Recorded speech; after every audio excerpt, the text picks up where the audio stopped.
Today on Peanut Garage, we're going to do a bit of work to the HQ, try and get the diff in for measurements, and hopefully my new lathe turns up.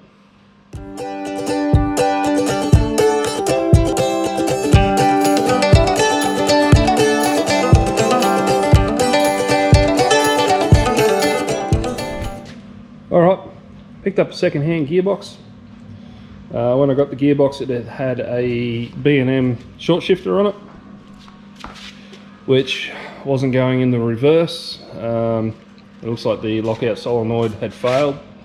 I got the box very cheap, but it is selecting first, second, all the way through the sixth. It's grabbing reverse. It's a little bit dodgy, but it is what it is. The 6 litre is here.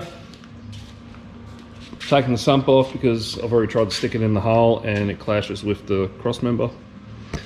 I stuck a water pump that I had lying around from the VY that I tried to use.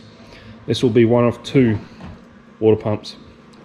I'll have a push-pull system set up for the radiator in the back and we'll see how it goes. But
darkest parts of my mind.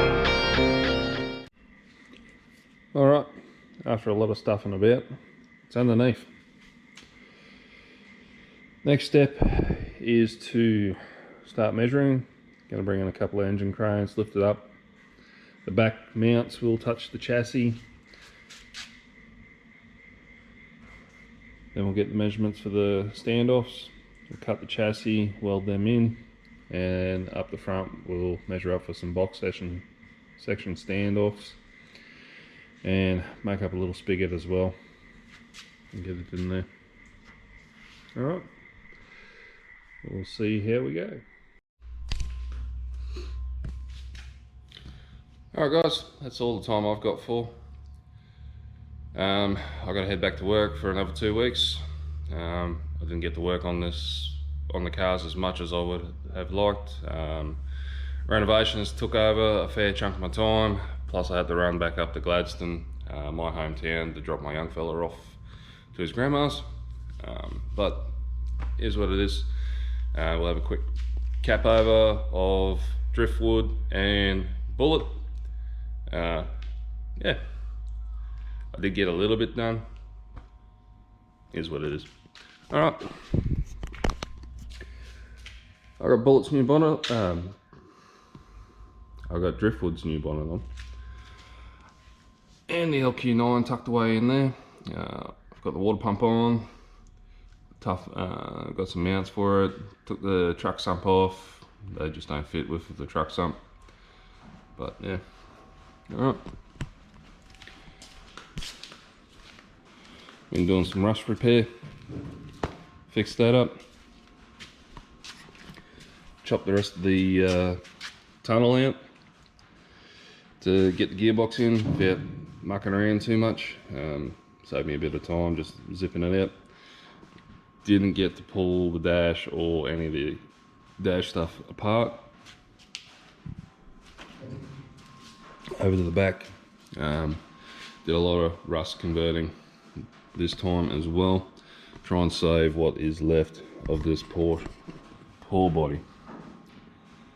Oh yeah. Also got the rear cradle suspended up with ratchet straps at the moment. It's getting there. My lathe didn't turn up.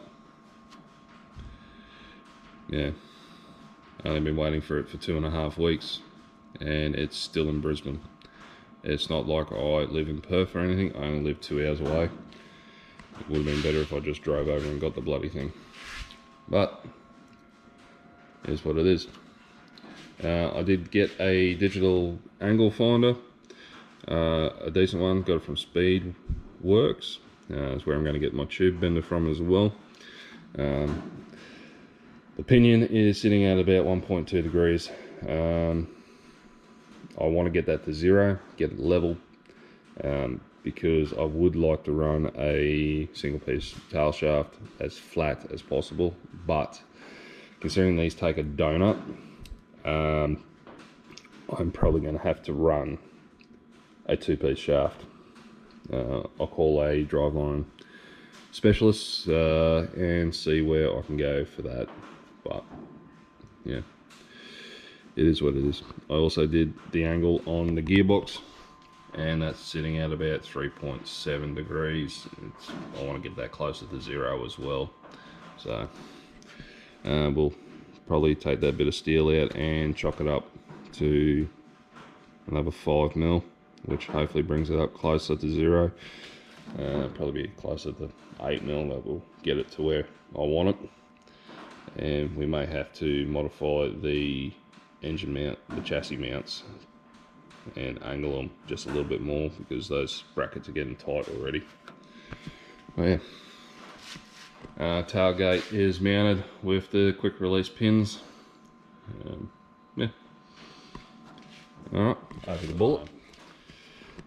Alright. Engine bay is the same. Didn't get to clean it. Ran out of time. So we'll do it next time. I did go to Blackbutt and pick up my engine. It is back. Thanks Max, thanks Rex for knocking this one out for me. It was completely stock inside. Was told differently.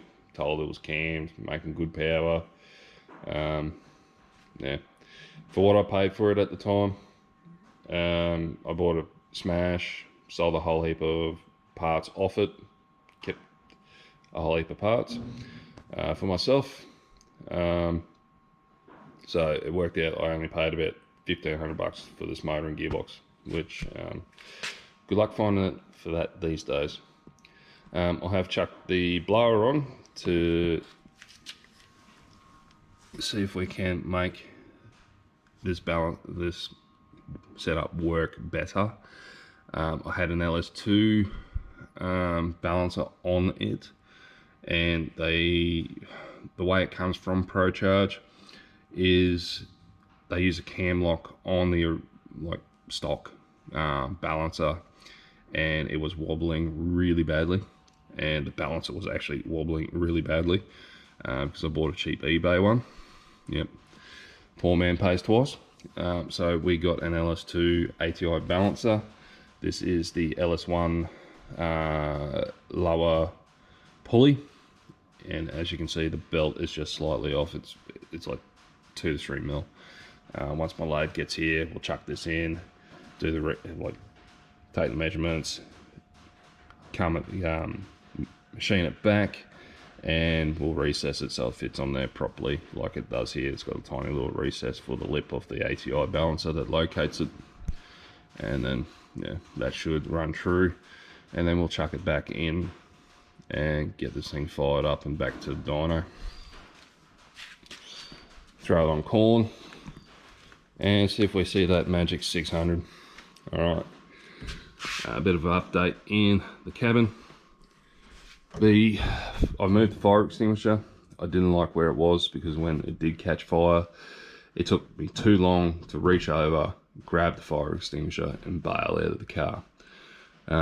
Hopefully being right there, there will be a quick release on the steering wheel, so I can toss that, grab that and bail.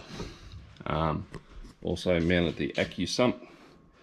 Didn't get to run any of the lines. I need a couple more fittings and we'll go from there. I'm also going to relocate the battery from there to back here, mainly so people don't kick it, because I'm actually going to throw a passenger seat in, and hopefully that'll be here soon because I'm going to use it for mock-up in Driftswood, and then chuck it in here with a set of belts and hopefully scare the absolute pants off some people once this is up and running. But I'm hoping to tap into this line here and put a non-return, because this is the return for the oil cooler. So it's either one of these. I've got to work it out. I can't remember quite what it is, but we'll put a non-return so it works. And so when the accusump does go, it will just push oil straight into the engine and save the engine. But that's all I've got time for. Thanks for watching. Thanks for subscribing.